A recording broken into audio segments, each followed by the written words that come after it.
누군가 널 위해 기도하네. 우리 주님이 우리 위해서 지금도 기도하고 계시죠? 그럼 마음으로 함께 찬양하시겠습니다. 당신 지쳐서 기도할 수 없고 눈물이 빗물처럼 흘러내릴 때 주님은 아시네. 당신의 약함을 사랑으로 돌봐주시네.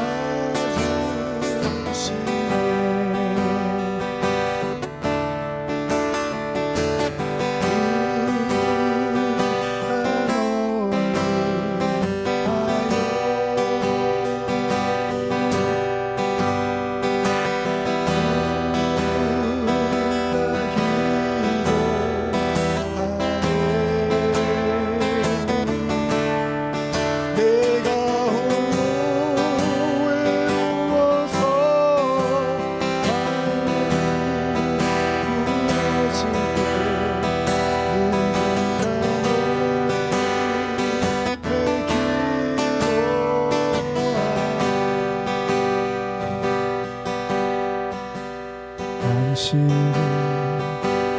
외로이 홀로 났을 때 당신은 누구에게 위로를 얻나. 주님은 아시네. 당신의 마음을 그대 홀로 잊지 못함을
이 시간에 같이 기도하실 때 주님의 마음을 한번 느껴보십시오. 여러분들을 향한 주님의 마음, 오늘 이 자리에 또 발걸음하는 과정, 주님이 나를 향하여 어떤 마음을, 어떤 생각을 갖고 계실까? 주님이 나를 향한 사랑은 어떤 사랑일까? 이렇게 누군가 날 위해서 기도한다고 하는데 주님의 마음을 느끼고 알고 싶습니다. 우리 함께 기도하시겠습니다.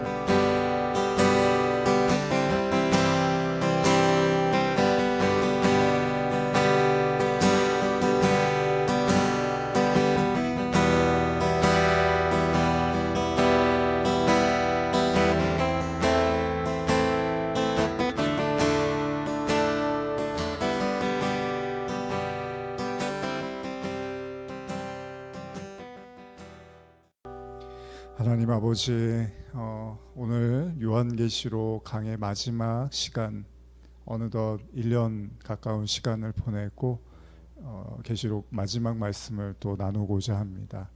2019년부터 나누었던 말씀 중간에 또 쉬었다가 작년부터 다시 말씀을 나누고 있는데 정말 세상도 요한계시록을 방불케 하는 많은 어려움과 아픔과 또 괴로운 일들이 가득합니다.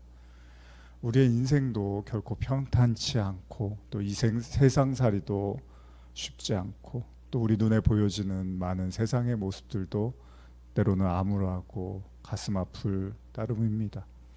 그러기에 주님의 빛이 더 찬란해 보이고 주님의 빛이 더 우리에게 필요하다는 것을 더 느끼는 이 시간들입니다. 하나님, 작년부터 이 말씀을 준비하고 전하게 하셨는데 이 말씀이 다 전해질 때쯤 어떤 일이 일어날까 또 많은 생각을 했습니다. 그리고 지금 오늘날 지금 우리의 모습을 보고 또 세상을 바라보며 왜 주님이 이 말씀들을 우리에게 듣게 하셨고 보게 하셨는지를 또한 생각해 봅니다. 모든 것은 다 지나갈 것입니다. 전도서 말씀처럼 다 헛되고 헛되어 바람을 잡는 것과 같은, 결국 우리 인생도 안개처럼 먼지처럼 재처럼 흩날리며 사라질 것입니다. 그리고 그 수많은 시간 동안 울고 웃고 괴로워하고 즐거워했던 수많은 나날들, 아마 괴로움도 또 즐거움도 결국은 지나갈 것을 우리는 알고 있습니다. 그리고 그 모든 역사의 주관자가 하나님이심을 또한 우리가 알고 있습니다. 그리고 우리가 계시록을 통해서 한 가지 마음에 깊이 담는 것이 있습니다. 그것은 어떤 상황과 어떤 현실 속에서도 주님과 동행하라는 말씀입니다.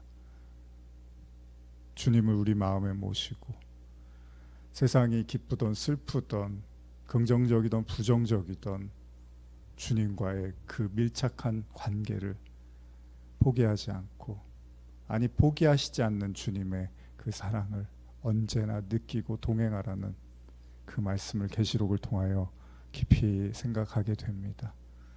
오늘 우리의 마음에 찾아오신 주님, 지금 이 시간에 우리와 함께 하시는 주님, 이 말씀들을 이제 마무리해 갈 때 더 깊은 주님의 사랑을 느끼게 하시고 소망 없는 세상, 깜깜한 세상 속에 찬란한 주님의 빛을 보게 하여 주시옵소서.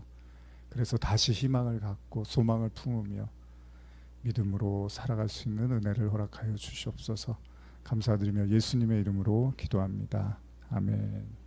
자, 드디어 오늘 2025년 3월 10일 수요 요한계시록 마지막 시간입니다. 요한계시록 22장 말씀 함께 나눌 텐데요. 그동안 여러분들 말씀에 경청해 주시고 또 특별히 예배당으로 매주마다 발걸음해 주셔서 말씀을 들으시고 함께 나누고 또 온라인을 통해서도 말씀을 또 진지하게 들으셨던 모든 성도분들에게 주님의 크신 은혜와 축복이 함께 하시기를 간절히 소원합니다. 이제 마지막 22장 말씀을 나누겠습니다. 수요 요한계시록 50번째 시간입니다. 요한계시록 22장 1절에서 5절까지의 말씀을 우리 함께 같이 읽어보겠습니다. 시작. 또 그가 수정같이 맑은 생명수의 강을 내게 보이니 하나님과 및 어린 양의 보좌로부터 나와서 길 가운데로 흐르더라.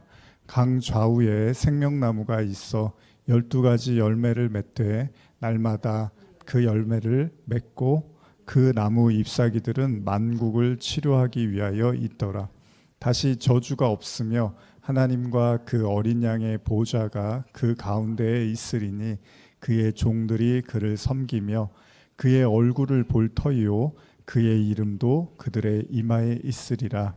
다시 밤이 없겠고 등불과 햇빛이 쓸데없으니 이는 주 하나님이 그들에게 빛이심이라.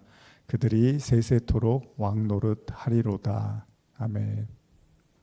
우리는 지난 시간까지 해서 이제 모든 어둠의 세력을 예수 그리스도의 그 이름으로 또 하나님께서 십자가를 통하여 모든 어둠의 세력들을 멸망시키시고 또 생명책에 기록되지 못한 자들이 결국 심판을 받고 이제 모든 악이 다 이제 소멸된, 그리고 그 이후에 등장한 새 하늘과 새 땅에 대한 말씀을 나누었습니다. 새 하늘과 새 땅, 말만 들어도 우리가 가슴 뛰는 이야기죠. 새 하늘과 새 땅이라는 것은 뭐 굳이 우리가 이렇게 좀 그 의미를 생각해 본다면 이제 옛 하늘과 옛 땅의 반대의 개념으로 생각할 수 있겠죠. 옛 하늘, 옛 땅, 그러니까 지나간 것이죠. 그래서 바울이 처음 것이 다 지나갔다라고 하고 이제 새로운 하늘과 새로운 땅. 근데 그 대표적인 이야기가 눈물도 없고 고통도 없고 아픔도 없고 죽는 것도 없고 그런 이제 개념으로 설명을 해주고 있죠. 그렇게 본다면 새 하늘과 새 땅이라는 건 이제 죄로 인해서 죽을 수밖에 없고 고통을 당할 수밖에 없고 끊임없이 노고를 해야만 하는 우리 전도서 말씀처럼 끊임없이 인간이 수고하고 땀 흘려야 되고 또 아파해야 됐던 이 모든 게 사실 이제 죄로 인해서 생긴 결과잖아요. 그런데 새 하늘과 새 땅은 그 어둠도 존재하지 않고 아픔과 고통과 괴로움이 존재하지 않는, 여러분 아픈 것만 없어도 사람이 살만하잖아요. 이제 물론 아프지 않다고 해서 항상 뭐 사람들이 다 행복한 건 아닙니다. 이제 마음이 또 아프고 힘든 사람도 많으니까요. 몸은 건강해도 또 마음이 아프면 또 그것도 힘들잖아요. 근데 어쨌든 마음이든 몸이든 아프지만 않아도 참 좋은 세상인데 이 나이를 들고 꼭 뭐 나이를 먹어서가 아니죠.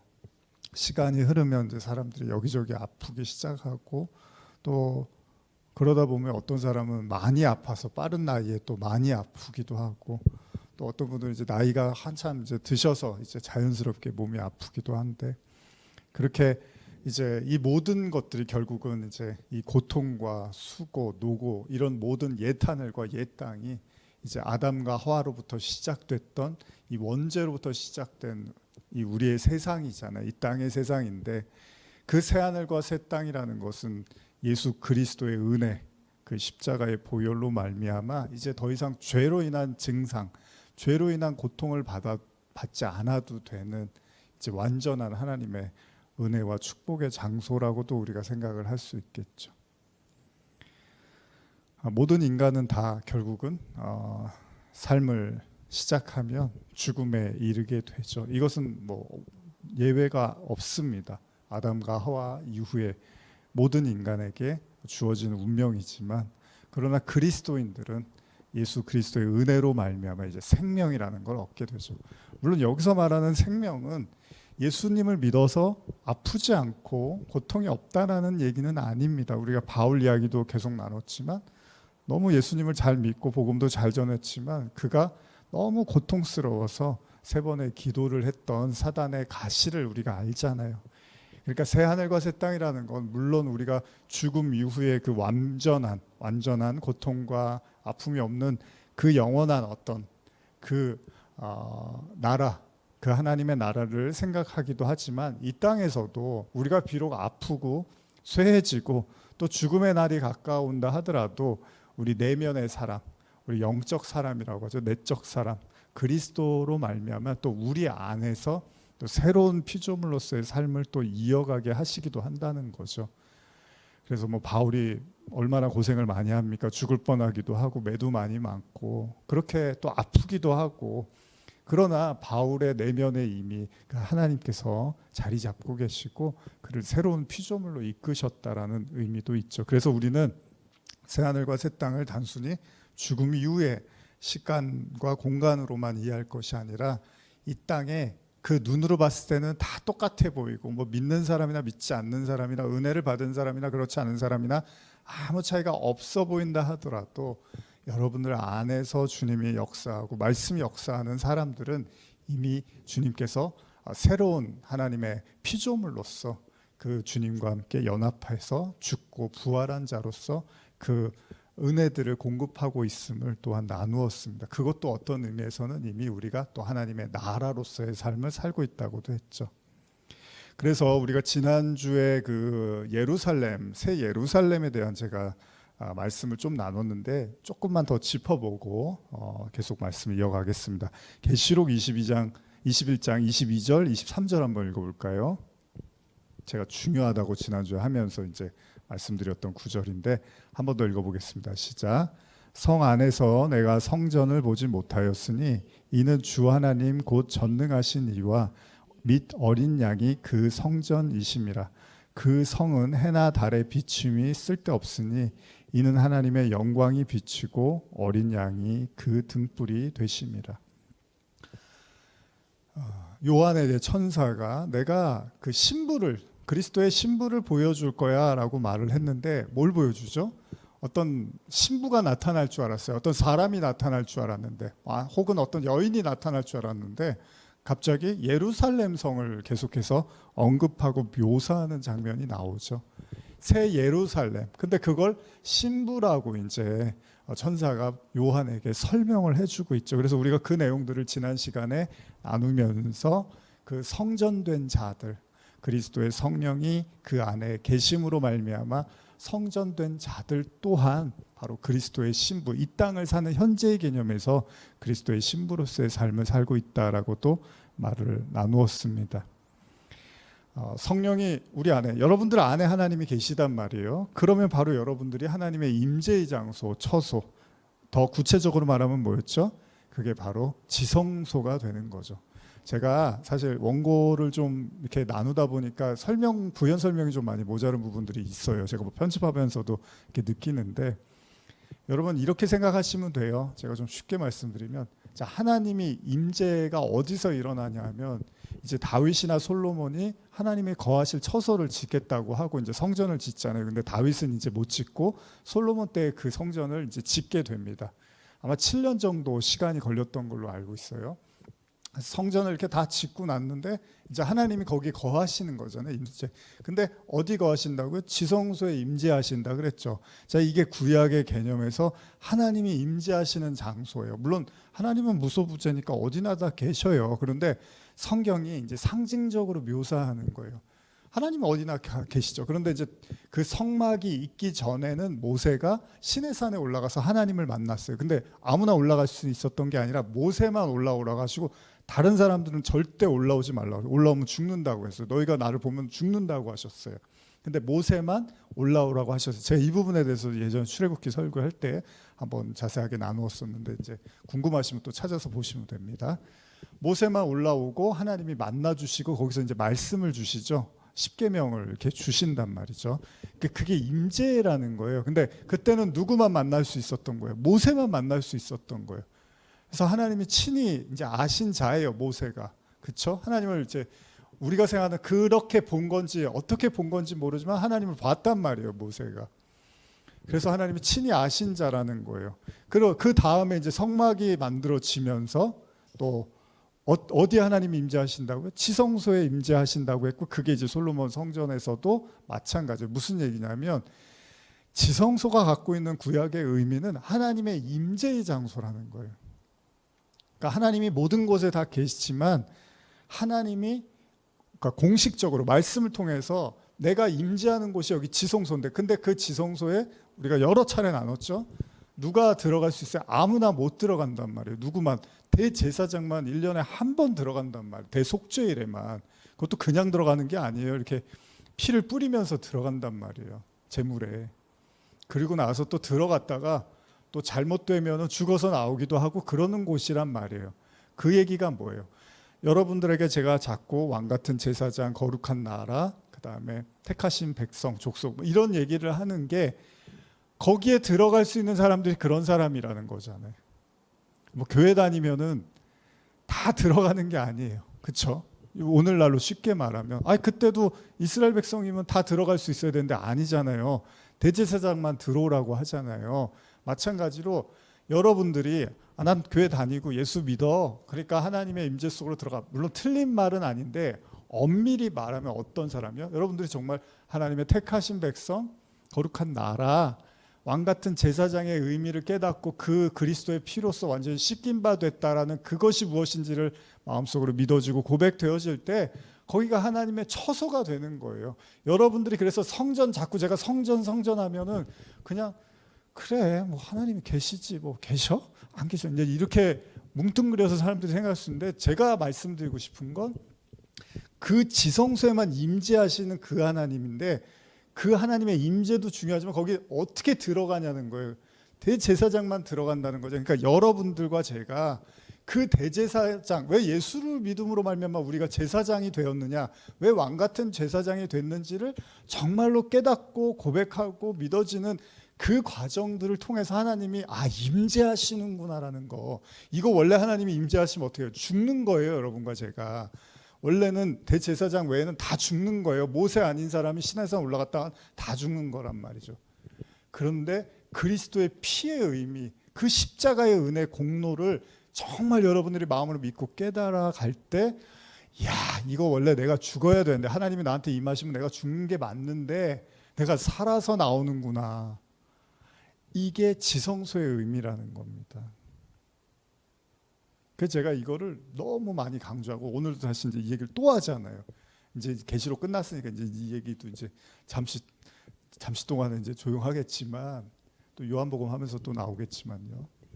이게 그만큼 중요한 거예요. 그러니까 신앙은 뭐라고요? 신앙은 아까도 제가 기도도 했지만 여러분과 하나님과의 관계잖아요. 밀착된 관계. 그거잖아요. 그게 제일 중요해요. 신랑과 신부 혼인, 이게 제일 중요하다라는 거죠. 그래서 자꾸 성전을 얘기하고, 그래서 요한계시록도 지금 마지막에서 또 성전 얘기를 하는데, 아까 읽으신 본문도 보면 뭐라고 했죠?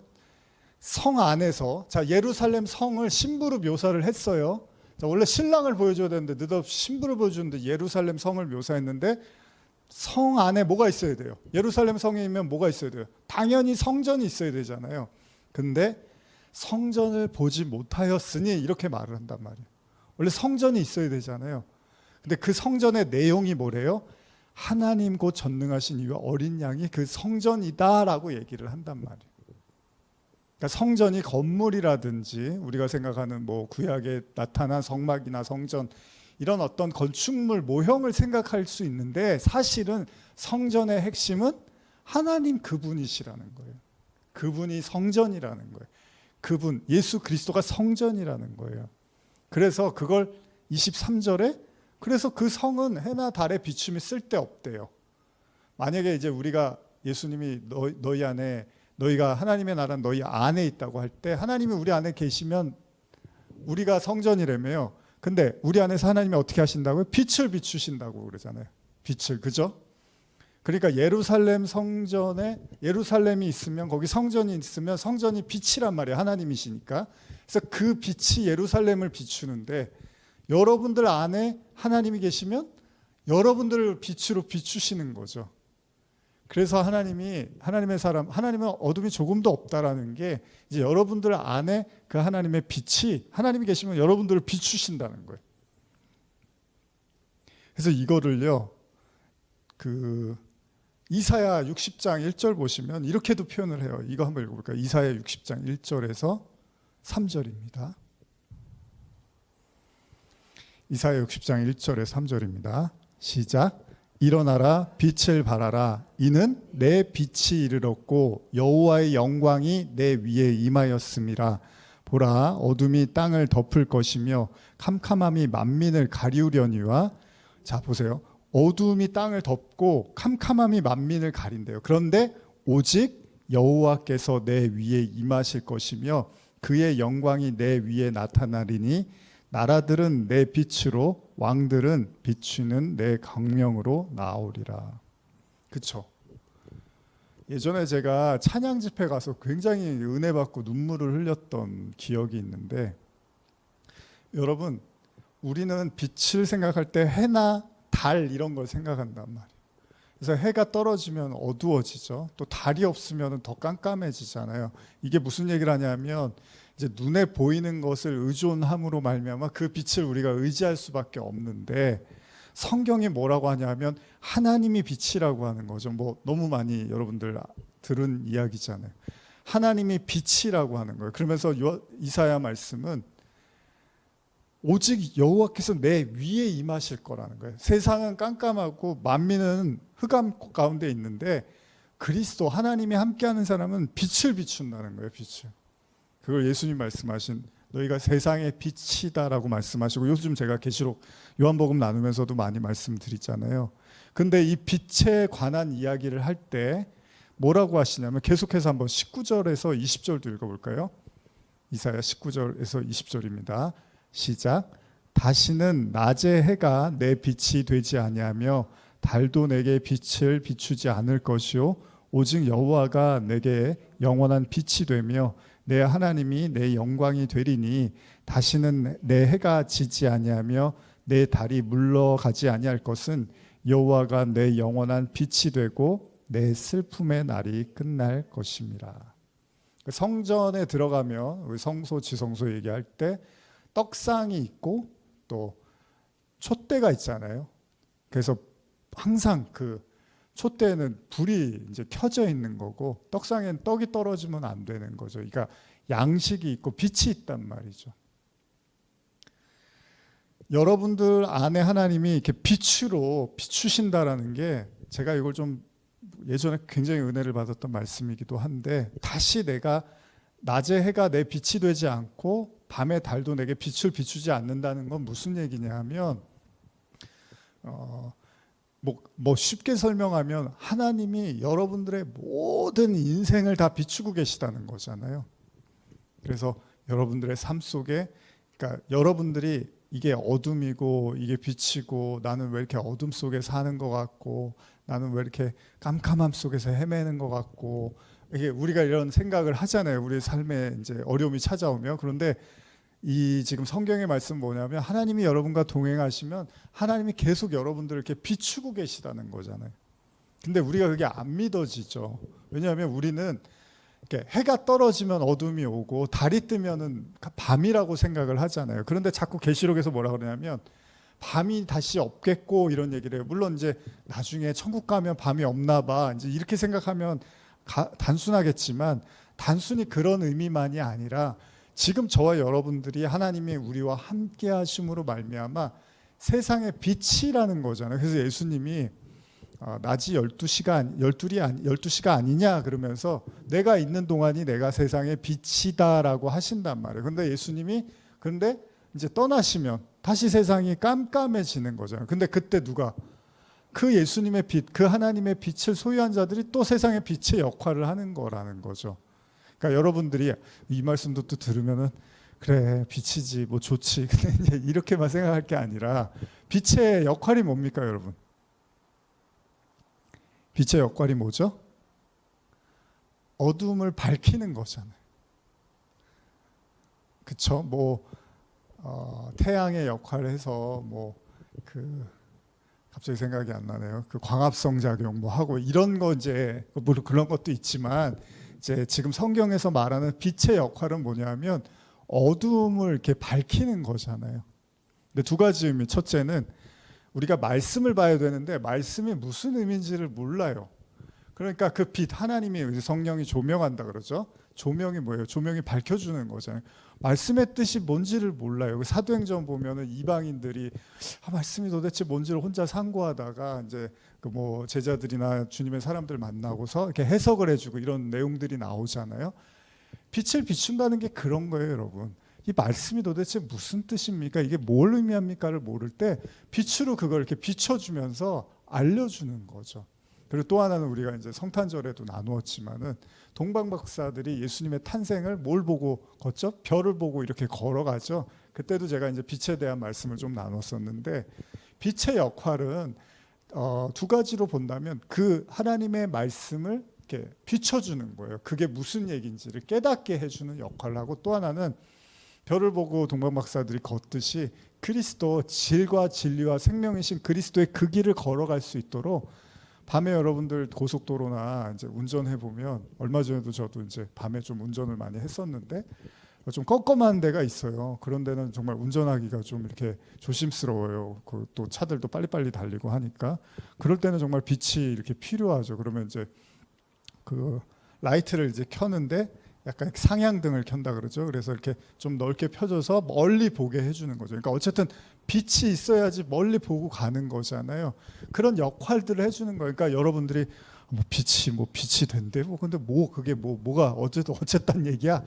그렇게 생각할 게 아니라 여러분과 제가 그 빛으로 하나님의 그 빛으로 말미암아 그 말씀이라는 진리가 이렇게 드러나게 되고 그걸 여러분들도 빛을 비춰서 누군가에게 이제 진리를 비춰주고 그들에게 그리스도의 길로 인도해주는 역할을 한다라는 거죠. 그래서 계시록 21장 24절에서 26절 보시면 한번 읽어볼까요? 지난 시간 우리가 읽었던 내용이에요. 21장 24절에서 26절입니다. 시작. 만국이 그 빛 가운데로 다니고 땅의 왕들이 자기 영광을 가지고 그리로 들어가리라. 낮에 성문들을 도무지 닫지 아니하리니 거기에는 밤이 없음이라. 사람들이 만국의 영광과 존귀를 가지고 그리로 들어가겠고. 이 말씀을 그냥 나중에 이제 완성된 그 하나님 나라로 이해하셔도 좋지만 또 이 땅에서도 여기 아까 이사야 60장 3절에 나라들은 내 빛으로 왕들은 내 비치는 광명으로 나오리라, 이런 것처럼 예수님 앞에 어때요? 하나님의 택한 사람들이 나오잖아요. 물론 예수님 부르시기도 하고 빛이신 주님 앞에 사람들이 이렇게 모이잖아요. 왜? 구원받기 위해서. 여러분들이 이제 그 빛을 받은 자들이라면 여러분들에게 하나님이 약속되고 예정된 하나님의 백성들을 이렇게 보내시는 거예요. 그들이 또 나라가 되는 거죠, 나중에. 그래서 그런 의미로 나라들은 내 빛으로 왕들은 비추는 내 광명으로 나온다라는 게 그런 의미로도 봐요. 그 한 사람 한 사람이 또 하나님의 나라의 역할을 하는 거니까. 아직은 아니지만 또 말씀과 빛을 통해서 그들도 이제 하나님의 백성이 될 거니까 그런 이야기로. 그래서 밤이 없겠고라는 게 뭐 잠을 안 잔다 뭐 그런 얘기가 아니라 그 지성소 성소 안에 그 등대하고 그 다음에 떡상이 계속 준비되는 것처럼 항상 양식이 나오고 거기에 빛이 비추고 있다는 거예요. 여러분들 안에 주님이 성령으로 지금 그런 역할을 하고 계시다는 거고 여러분들을 그렇게 또 사용하시겠다는 겁니다. 오직 하나님의 영광이 여러분을 비춘다는 거예요. 이게 사실은 굉장히 감동되는 이야기입니다. 그러니까 여러분들이 좌절하고 낭망하시고 좀 많이 힘들 때도 있고 또 요즘 같은 현실을 보면서 낙담하시는 분들도 많이 있겠는데 여러분들이 하나님의 백성이면 하나님이 늘 여러분들을 비추고 계셔요. 그 자녀를 이렇게 키워보시면 또 여러분들이 또 아끼는 또 누군가 이렇게 뭐 친척이나 뭐 조카든 이렇게 있다면 항상 그렇잖아요. 부모나 어른 마음이 걔가 그 아이가 나를 이렇게 인식하던 인식하지 않던 간에 항상 우리는 지켜보고 있잖아요. 제가 지금 잘하고 있고 건강은 괜찮은지 컨디션은 잘 관리하고 있는지 말 안 해도 다 보고 있는 거잖아요. 항상 보고 있는 거죠. 근데 또 그거를 말을 해주는 걸 원하는 아이도 있지만 그런 걸 하는 걸 부담스러워하는 사람도 있어요. 그러니까 거기에 맞게끔 그냥 말을 하기도 하고 안 하기도 할 뿐이지만 다 지켜보고 있는 것처럼 하나님은 어떠시겠습니까? 불꽃 같은 눈동자로 보신다면 불꽃이 뭐예요? 불꽃이 뭐예요? 막 튀겨서 뜨겁다는 얘기가 아니라 밤이 없다는 얘기잖아요. 그냥 아침부터 주구장창 지금 여러분들도 힘드셔서 하루 종일 피곤한데 하나님도 계속 여러분들을 주목하고 계시다는 이야기잖아요. 거기에 이제 여러분들이 좀 위로를 받으실 필요가 있습니다. 계시록 22장 5절 다시 한번 읽어보겠습니다. 시작. 다시 밤이 없겠고 등불이 햇빛이 쓸데없으니 이는 주 하나님이 그들에게 비추심이라. 그들이 세세토록 왕 노릇하리라. 같은 얘기가 계속 나오죠. 이런 얘기예요. 다. 빛의 개념을 주석을 보면 하나님의 영원한 임재와 통치 개념으로도 보거든요. 그래서 예루살렘을 빛이 비춘다라고 했대. 예루살렘은 하나님이 통치한다라는 뜻으로도 설명하고 있는데 뭐 마찬가지입니다. 하나님이 우리를 통치하고 다스린다라는 거죠. 그래서 여러분들이 바로 이제 그 하나님의 나라, 하나님의 성전이라는 것들을 제가 강조하는데 조금 더 구체적으로 한 가지 말씀드리면 이렇게 이해하셔도 좋을 것 같아요. 우리가 이제 요한계시록까지 오면서 이제 창세기의 그 원죄, 선악과를 먹은 원죄로부터 시작된 모든 이야기가 이제 요한계시록에서 끝나는데, 자 그러면 처음과 그 마지막 내용을 좀 이렇게 함축적으로 요약해서 생각해 보면 처음에 인간이 지었던 죄가 바로 선악을 알게 하는 나무의 열매를 먹은 거잖아요. 근데 아주 쉽게 생각할게요. 왜냐하면 계시록의 마지막도 그렇게 이제 마무리를 하고 있어요. 선악과 이야기로 마지막도 마무리를 하고 있단 말이죠. 자, 선악을 알게 하는 나무를 먹었어요. 날리지. 어떤 그 지식의 나무라고도 하는데 우리가 그걸 먹고 어떻게 이제 행동하게 됐냐 하면 이제 나라는 관점과 기준이 생긴 거잖아요. 그러니까 나도 알아. 나도 잘 알고 있어. 내가 알고 있는 게 맞을 거야. 이런 나라는 관점과 기준이 생겼단 말이죠. 여러분들도 제가 어떤 이야기를 하면 여러분들의 의견들이 다 있고 생각들이 다 있잖아요. 이제 우리가 이런 걸 갖게 된 거잖아요. 선악과를 먹고 선악의 주체가 됐다는 게 그런 거예요. 자, 그러다 보니까 무엇이 잘못됐냐 하면 이미 말씀을 드렸지만 선이 아닌데 선으로 믿어버린다거나 악이 아닌데 악으로 치부해버리는 일들이 생기기 시작한다라는 겁니다. 그래서 이걸 내가 맹목적으로, 그러니까 선과 악의 기준이 내가 돼버리면서 이제 모든 것이 나로부터 시작이 되는 거예요. 자, 이건 내가 선하다고 여기는 거예요. 그러면 선인 거예요. 이건 내가 악하다고 여기는 거예요. 그러면 악인 거예요.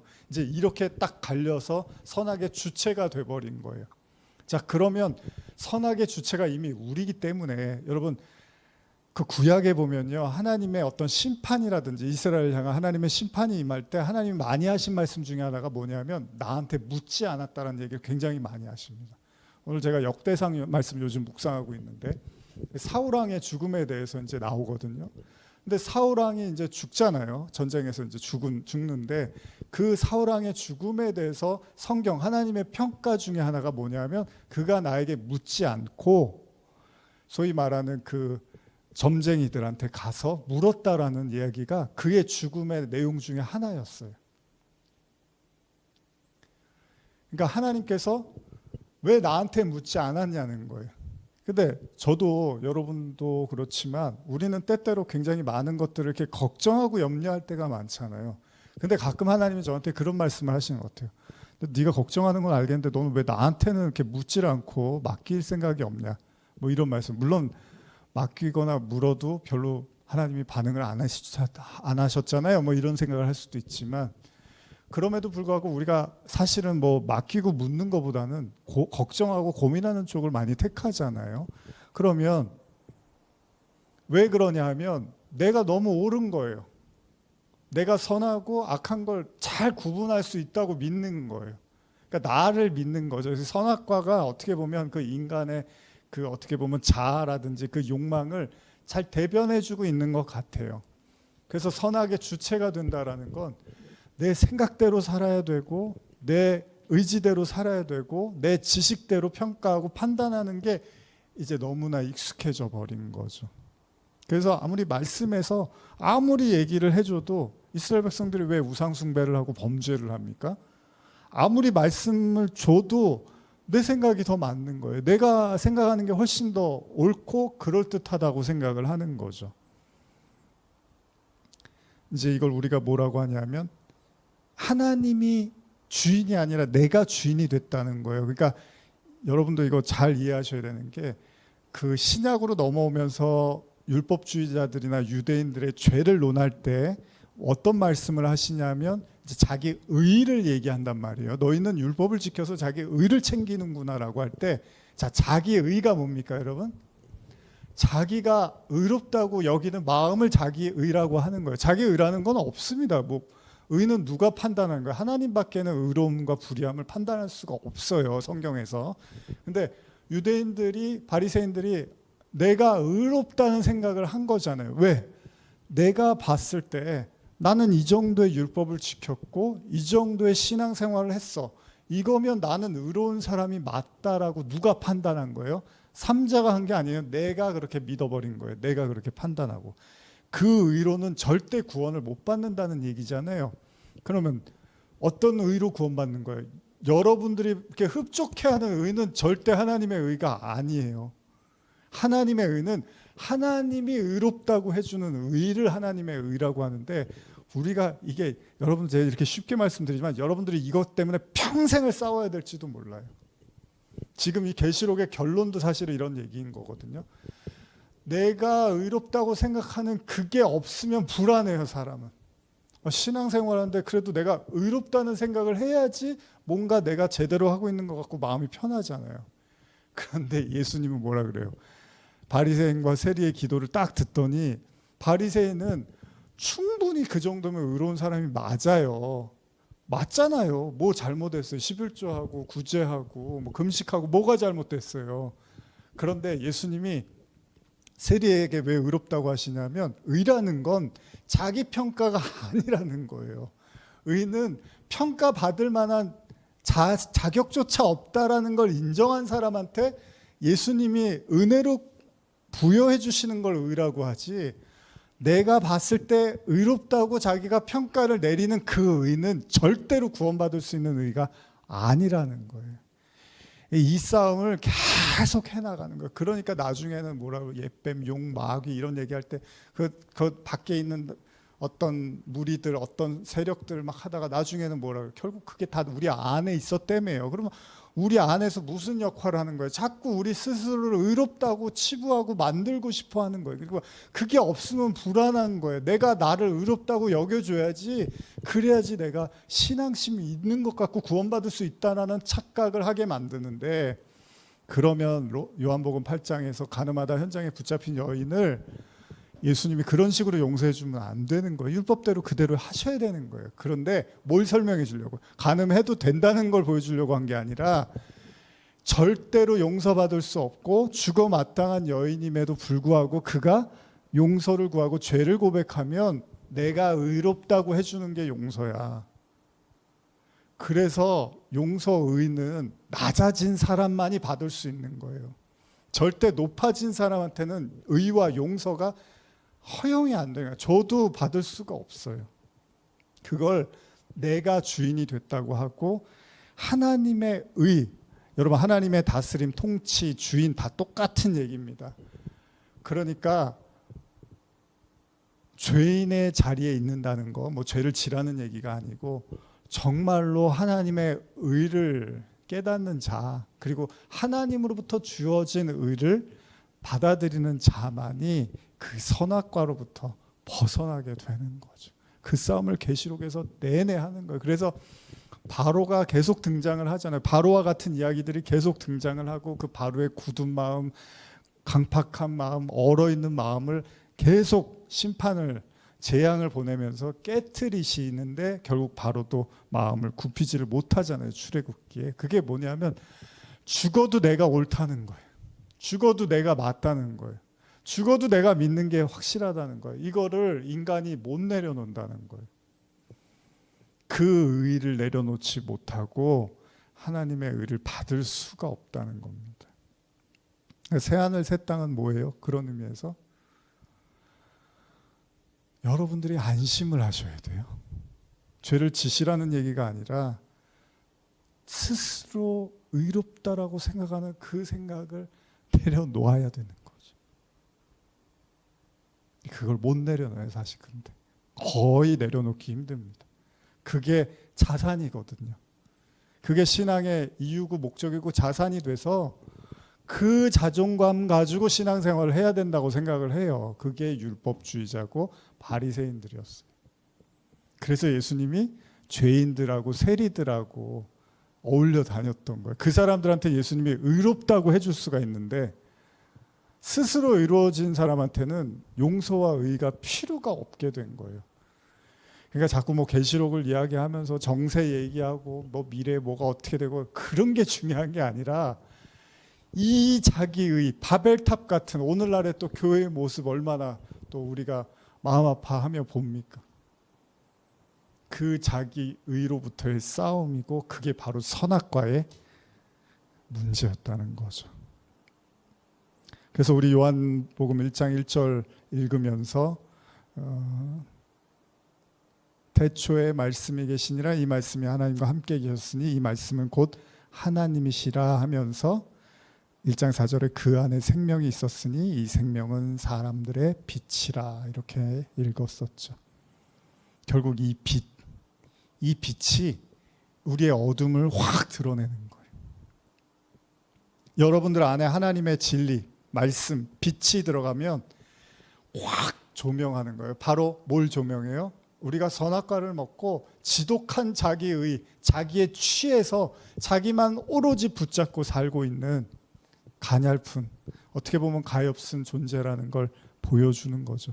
제가 이렇게 유튜브 설교하면서 그 이제 짧은 설교들 뭐 이제 몇 년 좀 꽤 됐죠. 이제 그러니까 어느 순간부터 이렇게 짧은 설교들을 이렇게 편집해서 올리기 시작했는데, 예전에 마음이라는 감옥이라는 이제 설교를 처음에 이제 올렸었는데, 그때 이제 그 설교를 들으신 분들의 반응들이 저는 좀 이렇게 따가운 이야기여서 좀 불편해하실 줄 알았는데, 의외로 들려왔던 반응들은 이렇게 은혜 받았다, 너무 좋았다, 뭐 이런 말씀들을 해주셨어요. 근데 제가 말씀을 이렇게 어제 오늘 묵상하면서 그 내용을 생각하면서 거기서 제가 그런 얘기를 하죠. 의심해야 될 대상은 나를 괴롭히고 나를 힘들게 하는 사람이 아니라 바로 내 안에서 여전히 왕노릇하고 있는 나 자신일 거라는 말을 합니다. 그게 두려운 거고, 그건 피해야 되고, 이건 무서운 거고, 이건 도망가야 된다고 끊임없이 우리 안에서 지시하면서 공포를 조장하고 있고 두려움을 계속해서 물밀듯이 들어오게 하는 바로 거짓된 자. 하나님은 이미 부패했다고, 예레미야 말씀에 가장 세상에서 부패한 것이 인간의 마음인 줄 누가 알겠냐고 말씀하신 것처럼, 그 부패한 마음의 주인인 나, 그 감옥으로부터 벗어나야 된다는 거예요. 그걸 어떻게 하느냐? 우리 안에 계신 성령께서 말할 수 없는 탄식으로 여러분들 안에서 기도하신다는 겁니다. 근데 그걸 못 내려놔요. 근데 거의 힘듭니다.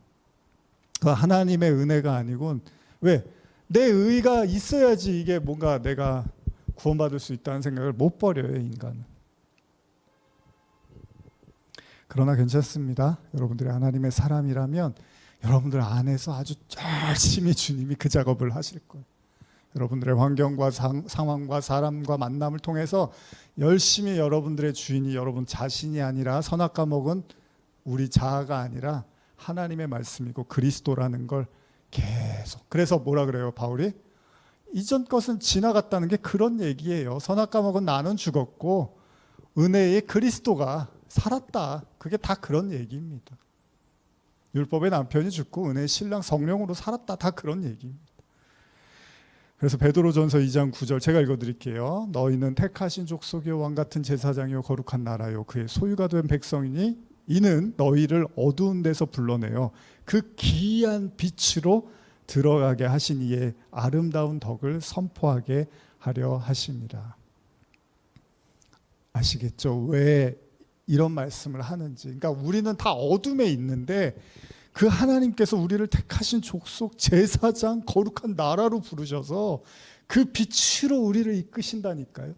그걸 여러분들이 할 수가 없어요. 여러분들의 힘으로는.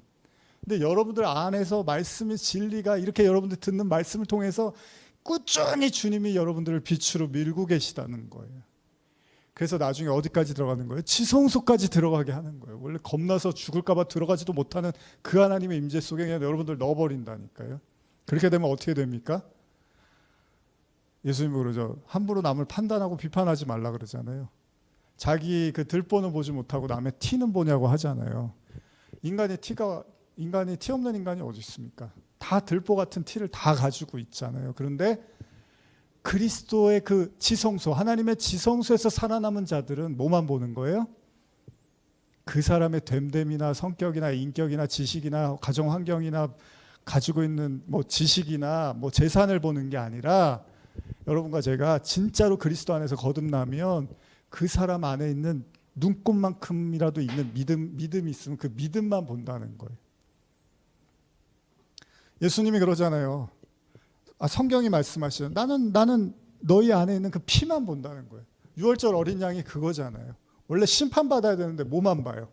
그 집안이 기도를 아침에 했나, 가정 예배를 드렸나, 그 집안이 예배를 잘 안식일을 지켰나, 만나를 제때제때 먹고 먹지 말아야 될 때 안 먹었나, 이런 걸 보는 게 아니라 뭐만 본다고요? 어린 양의 문설주에 피만 있으면 그것만 보는 거예요. 여러분과 제가 진짜로 그리스도 안에서 거듭나면 우리가 사실 그렇잖아요. 인간이 죄인인지라 다 판단하고 뭐 겉으로 속으로 다 속으로 욕하고 그런 거 다 있잖아요. 근데 진짜 말씀 속에 우리가 거하면 그런 걸 보여진다 하더라도 뭐만 보는 거예요?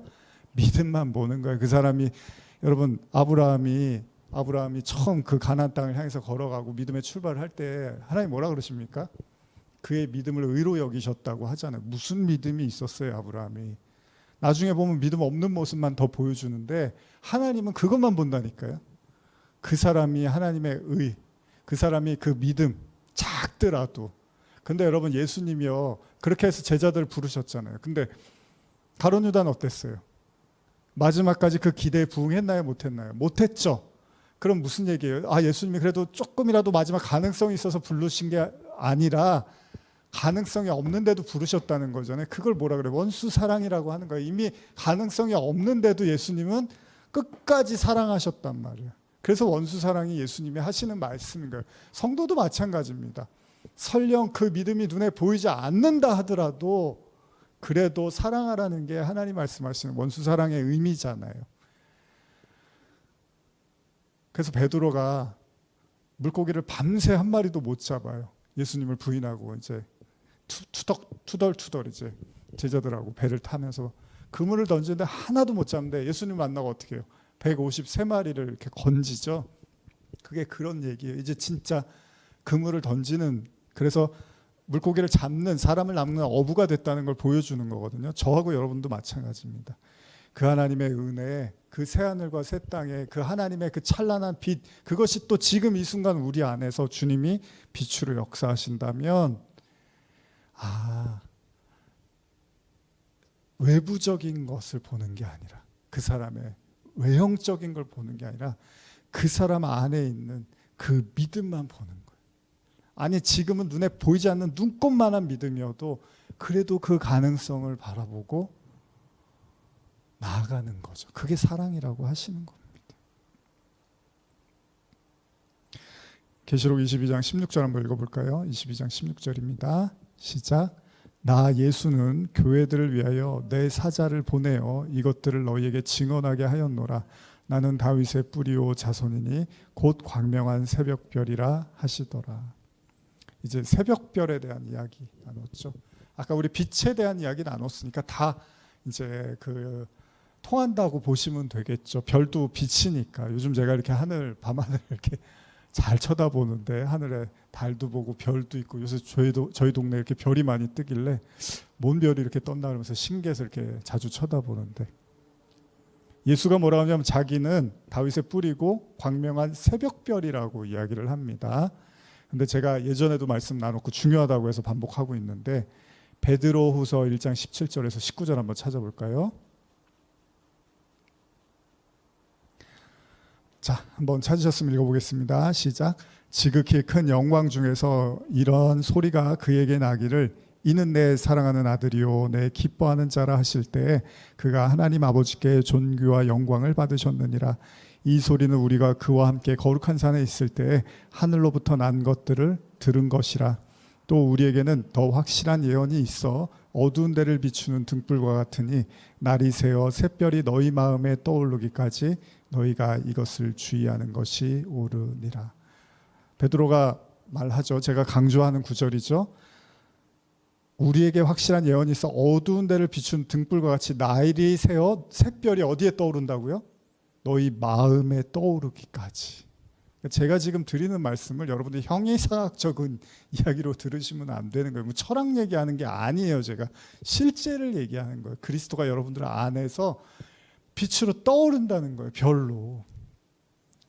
그럴 때까지 너희가 이것을 주의하는 것이 옳다라는 겁니다. 그러면서 한번 계속 읽어볼까요? 20절 21절입니다. 시작. 먼저 알 것은 성경의 모든 예언은 뭐라 그래요? 사사로이 풀 것이 아니니 예언은 언제든지 사람의 뜻으로 난 것이 아니요 오직 성령의 감동함을 받은 사람들이 함께 하나님께 받아 말한 것입니다. 여기도 지금 그렇게 얘기하죠. 사사로이 인간적으로 성경 풀지 말라는 거예요. 오직 누가요? 성령의 감동하심을 받은 사람들이 하나님께 받아서 말하는 거라. 그래서 예수님이 뭐라 그래요? 인자는 하나님께서 인치신 자다라고 하잖아요. 근데 그 인치신 자가 예수님만이 아니죠. 이제 예수님이 떠나시고 제자들 그리고 그리스도가 함께하는 성령으로 인치신, 그래서 우리가 14만 4천도 성령의 인치심 받은 자들이죠. 바로 그렇게 성령이 여러분들 안에서 하나님의 영 성령이 역사하심으로써 그 말씀을 조명하고 깨닫게 하시고 그거를 빛이라고 하는 거고 새벽 별로도 표현하는 거예요. 예수님이 여러분들 안에 계시니까 그 별이 뜨고 그 별의 역할은 뭐라 그랬어요? 제가 말씀을 조명해주고, 지금 베드로가 다 하고 있잖아요. 성경을 사사로이 풀지 않고 성령을 통해서 풀어라라고 이야기하는 것입니다. 중요한 거예요, 여러분. 지금 나누는 말씀들이요. 하나님의 빛은 하나님의 통치와 다스림을 의미하고요. 완성된 새하늘 새 땅은 오로지 어둠이 없는 빛으로 가득한, 즉 하나님의 통치만이 존재하는 땅인 것입니다. 그러나 이러한 계시록의 말씀을 우리가 현재적으로 이해하면 이런 완성된 하나님의 나라를 향해서 여러분과 제가 걸어갈 때 결국 우리 안에 아까 설명드린 옛뱀, 용, 거짓 선지자가 하나씩 무너지는 거고요. 그걸 통해서 우리가 흠모했던 바벨도 무너지는 거고, 결국 모든 우상이 무너지고 결국 그 출발이었던 나, 그 선악과 먹은 내가 결국은 무너지는 경험을 반드시 해야 된다는 것입니다. 그리고 이걸 가능케 하는 게 바로 하나님의 말씀, 성령이라고도 하는 거죠. 그래서 물, 피, 성령 하나다라고 하는 거죠. 다 말씀 얘기하는 거예요. 계시록 22장 1절 2절 한 번 더 읽어볼까요? 계시록 22장 1절 2절입니다. 시작. 또 그가 수정과 같이 맑은 생명수의 강을 내게 보이니 하나님과 및 어린 양의 보좌로부터 나와서 길 가운데로 흐르더라. 강 좌우에 생명나무가 있어 12가지 열매를 맺되 날마다 그 열매를 맺고 그 나무 잎사귀들은 만국을 치료하기 위하여 있더라. 수정 같은 생명수. 이제 이러면 바로 여러분들이 무엇을 의미하는지 아셔야죠. 생명수의 강. 뭐죠? 예수님이 언급하셨죠. 제가 예전에 자주 읽었는데 요한복음 7장 37절 이하 제가 읽어드릴게요. 명절 곧 끝날 큰 날에 예수께서 서서 외쳐 이르시되 누구든지 목마르려거든 내게 와서 마시라. 나를 믿는 자는 성경이 이름과 같이 그 배에서 생수의 강이 흐른다. 근데 계시록에서는 지금 수정과 같은 생명수의 강, 같은 얘기입니다. 그래서 39절, 7장 39절입니다. 요한복음. 이는 그를 믿는 자들이 받을 성령을 가리켜 말씀하신 것이라. 예수께서 아직 영광을 받지 않으셨으므로 성령이 아직 그들에게 계시지 아니하시더라. 계시록에 등장하는 수정과 같은 맑은 생명수의 강을 뭐 그런 강이 있나 보다라고 이해하실 수 있지만, 또 우리가 신약의 언어를 보면 바로 성령을 의미한다고 볼 수 있다는 거죠. 그 성령은 예수님이 죽으시고 십자가, 부활, 그리고 성령 사건을 통해서 이루어지는 거죠. 여러분도 마찬가지입니다.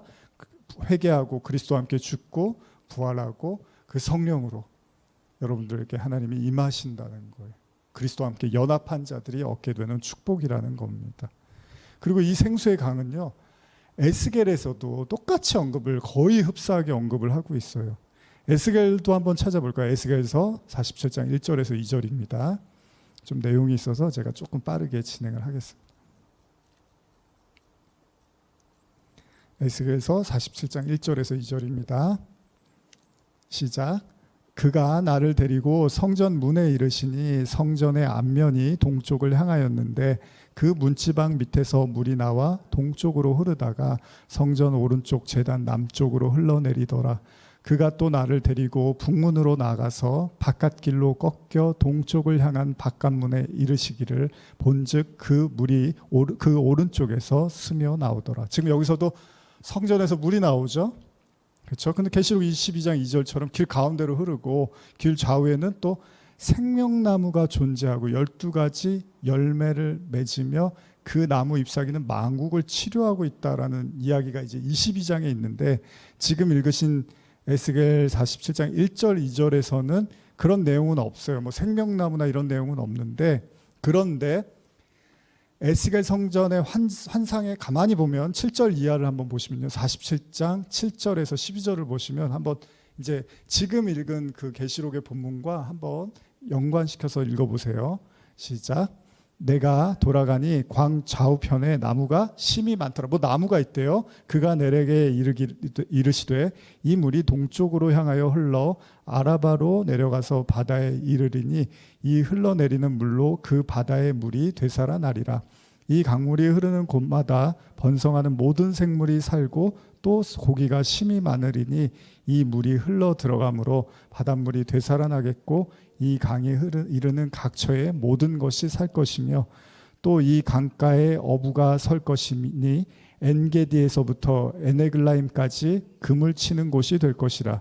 그 고기가 각기 종류를 따라 큰 바다의 고기같이 심이 많으려니와 그 진펄과 개펄은 되살아나지 못하고 소금 땅이 될 것이며 강 좌우가에는 각종 먹을 과실나무가 자라서 그 잎이 시들지 아니하며 열매가 끊이지 아니하고 달마다 새 열매를 맺으리니 그 물이 성소를 통하여 나옴이라. 그 열매는 먹을만하고 그 잎사귀는 약재료가 되리라. 지금 읽으신 계시록의 말씀과 굉장히 유사하죠. 뭐 생명나무라는 표현은 쓰지 않고 있지만 거의 생명나무를 연상케 하는 그런 이제 과실나무가 등장을 합니다. 바로 이게 다 성령에 대한 말씀으로 우리가 이해할 수 있습니다. 예수님 말씀하신 믿음으로 말미암아 그 배에 생수의 강, 즉 성령이 거하는 자들, 여러분들 안에 성전이 있다고 했잖아요. 성령이 계시면 그 성전에서 생수의 강이 흐르는 거예요. 지금 계시록은 또 그걸 그렇게 묘사하고 있는 거예요. 수정과 같은 강으로 묘사를, 다 같은 얘기예요. 그런데 굉장히 이게 그냥 그런 지식이 없이 보면은 뭐 천국에 가면 이런 모습이겠구나 이렇게 생각하지만 그런 내용을 알고 보면 다 같은 이야기를 하고 있구나라고 짐작할 수 있다는 겁니다.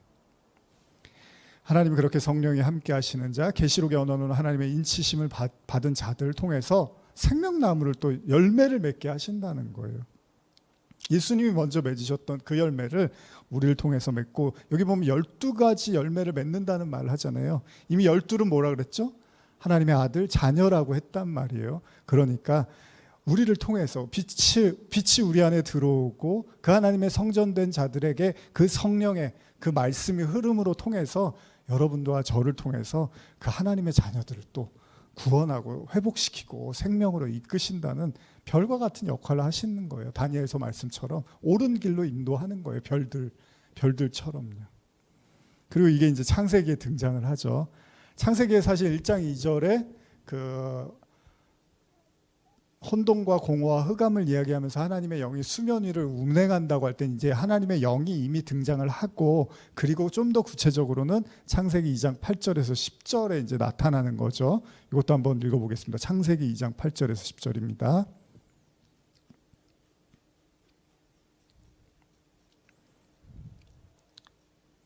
시작. 여호와 하나님이 동방에 에덴 동산을 창설하시고 그 지으신 사람을 거기 두시니라. 여호와 하나님이 그 땅에서 보기에 아름답고 먹기에 좋은 나무가 나게 하시니 동산 가운데에는 생명나무와 선악을 알게 하는 나무도 있더라.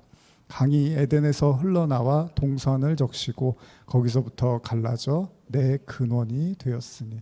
그렇죠? 에덴에서 흘러나오는 거죠. 이 에덴도 일종의 그 성전의 개념, 하나님의 임재의 장소로 이해한다면 거기서 또 이렇게 물이 흘러나오는 거예요. 그 물이 역사를 관통해서 지금 여러분들 안에 성령의 생수의 강으로 흐르고 있는 거고, 앞으로 또 계시록의 말씀처럼 계속 그 물이 세상 끝까지 흐르고 있다라는 겁니다. 생수의 강은 흐르고 성령은 흐른다라는 이제 의미로도 말할 수 있다는 겁니다. 근데 여러분, 창세기에서는 선악과와 생명나무가 같이 존재했지만 이제 계시록에 와서는 어떻죠? 생명나무만 존재하는 거죠. 무슨 얘기예요? 아까 제가 설명드린 것처럼 이제 이 선악과의 문제가 해결이 된 거예요. 이 선악과로부터 벗어난 거죠. 창세기 3장 22절에서 24절 한번 더 읽어보겠습니다. 시작. 여호와 하나님이 이르시되 보라, 이 사람이 선악을 아는 일에 우리 중 하나같이 되었으니 그가 그의 손을 들어 생명나무 열매도 따먹고 영생할까 하노라 하시고, 여호와 하나님이 에덴 동산에서 그를 내보내어 그의 근원이 된 땅을 갈게 하시니라. 이같이 하나님이 그 사람을 쫓아내시고 에덴 동산 동쪽에 그룹들과 두루 도는 불칼을 두어 생명나무의 길을 지키게 하시니라. 그래서 예전에도 이 말씀을 나눴죠. 이제 선악과를 먹은 자들은 생명나무에 그대로 갈 수가 없어요. 어떻게 해야 한다고요? 그룹들과 두루 도는 불칼을 지나가야만 하는 거죠. 그래서 그 과정들을 또 이미 말씀을 통해서 나누었었습니다. 선악과의 범죄로부터 에덴에서 쫓겨남을 당한 아담과 하와, 이는 모든 인류가 처한 현실이었고 그렇게 이제 멸망받을 수밖에 없지만, 그러나 하나님의 은혜로 짐승, 옅뱀, 마귀 모든 이제 어둠의 세력들을 이기게 하시고 생명나무의 길로 걸어가게 합니다. 그래서 죄악의 문을 뜬 옛 하늘과 옛 땅은 다 떠나가고 오로지 새 하늘과 새 땅, 영원한 생명과 빛만 존재해서 생명나무만 있는 거예요. 더 이상 선악과는 존재하지 않는 거예요. 옛 자아는 죽고, 이걸 쉽게 말씀드려요. 옛 자아는 죽고 그리스도로 말미암은 그 의에, 그 새로운 의를 받은 자만 존재하게 되는 거죠.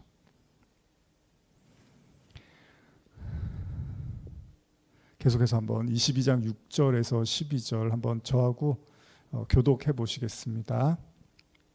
또 그가 내게 말하기를 이 말은 신실하고 참된지라 주고 선지자들의 영의 하나님이 그의 종들에게 반드시 속히 되어질 일을 보이시려고 그의 천사를 보내셨도다. 보라, 내가 속히 오리니 이 두루마리의 예언의 말씀을 지키는 자는 복이 있으리라 하더라. 이것들을 보고 들은 자는 나 요한이니 내가 듣고 볼 때에 이 일을 내게 보이던 천사의 발 앞에 경배하려고 엎드렸더니 그가 내게 말하기를 나는 너와 내 형제 선지자들과 또 이 두루마리의 말을 지키는 자들과 함께 된 종이니 그리하지 말고 하나님께 경배하라 하더라. 또 내게 말하되 이 두루마리의 예언의 말씀을 임봉하지 말라. 때가 가까우니라. 불의를 행하는 자는 그대로 불의를 행하고 더러운 자는 그대로 더럽고 의로운 자는 그대로 의를 행하고 거룩한 자는 그대로 거룩하게 하라. 보라, 내가 속히 오리니 내가 줄 상이 내게 있어 각 사람에게 그가 행한 대로 갚아주리라. 이제 이 예언의 말씀을 감추지 말라는 겁니다. 이제 사람들에게 알리라는 겁니다. 근데 아까 베드로가 뭐라 그래요? 말씀을 인위적으로 해석하지 말라고 하잖아요. 그 얘기는 뭐예요? 그 하나님의 영, 그 성령에 감동되어졌을 때 그때 여러분들이 이제 이 말씀을 나타낼 수 있는 거죠.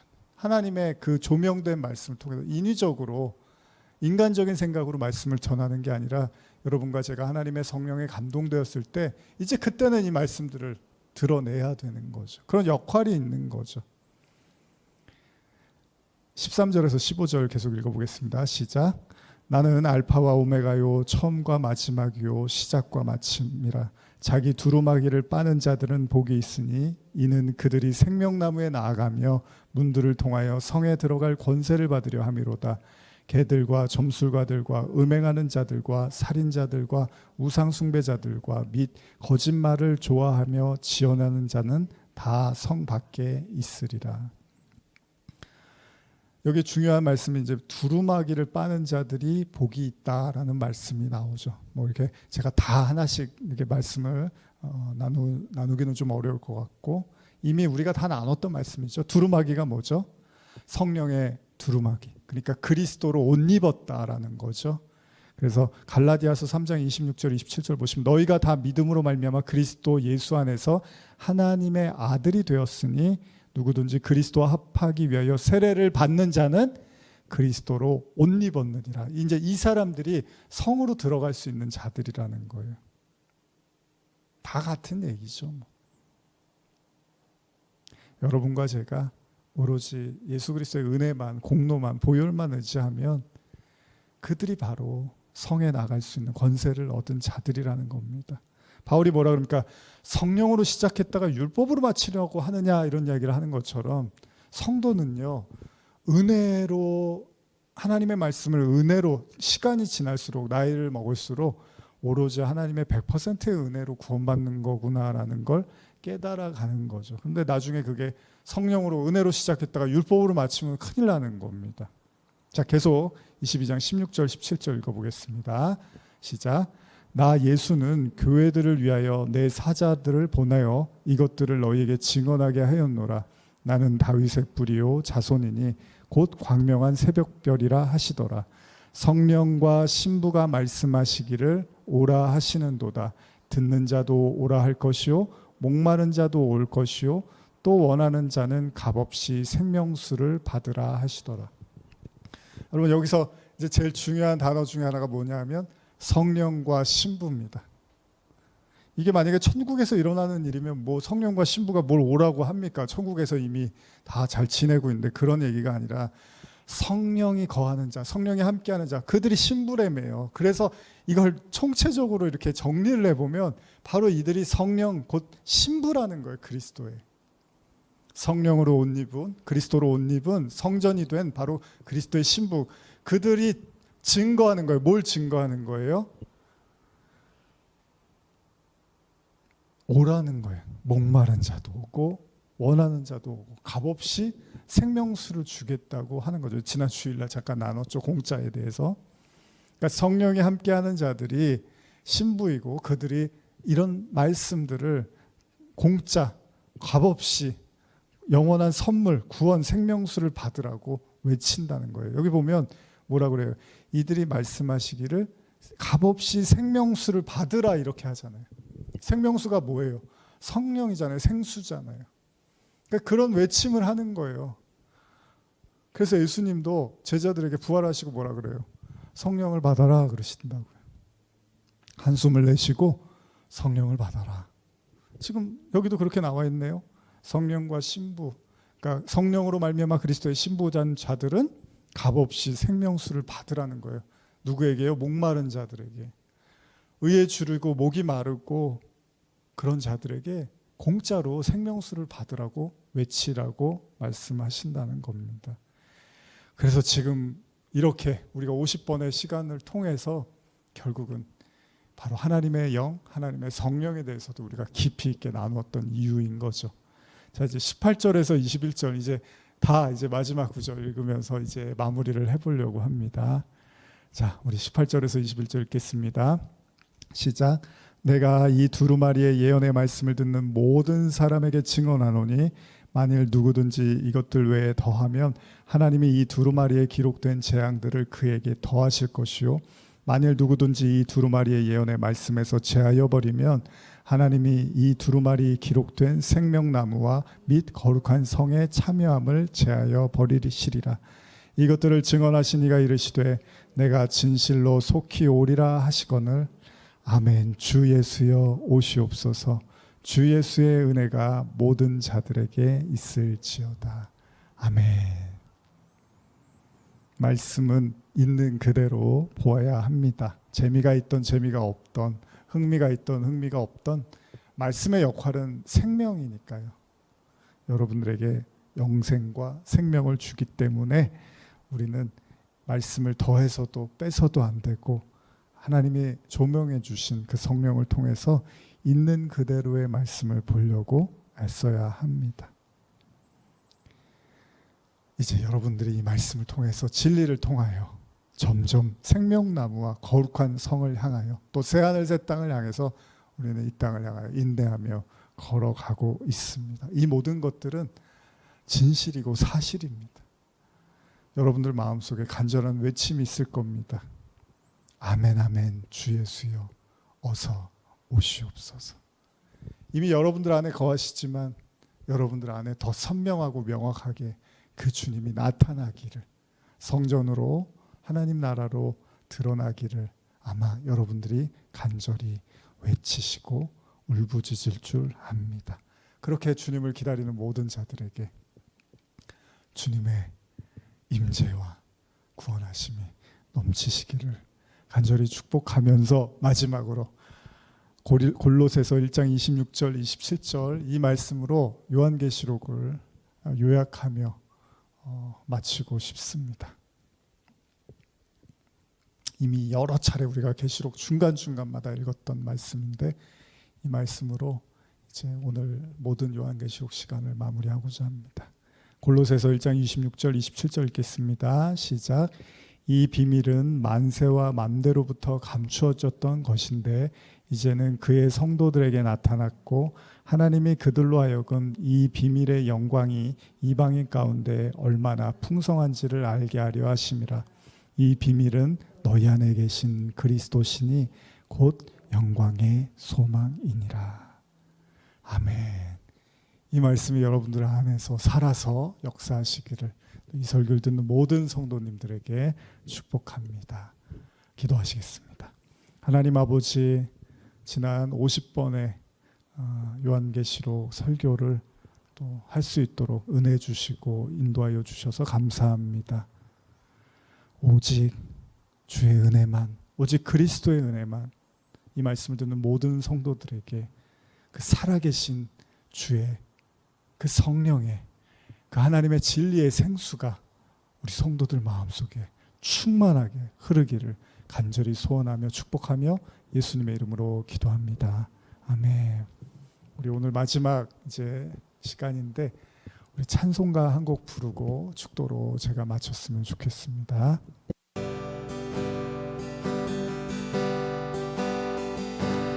영혼이 은총 입어 중한 죄짐 벗고 보니 슬픔 많은 이 세상도 천국으로 화하노라.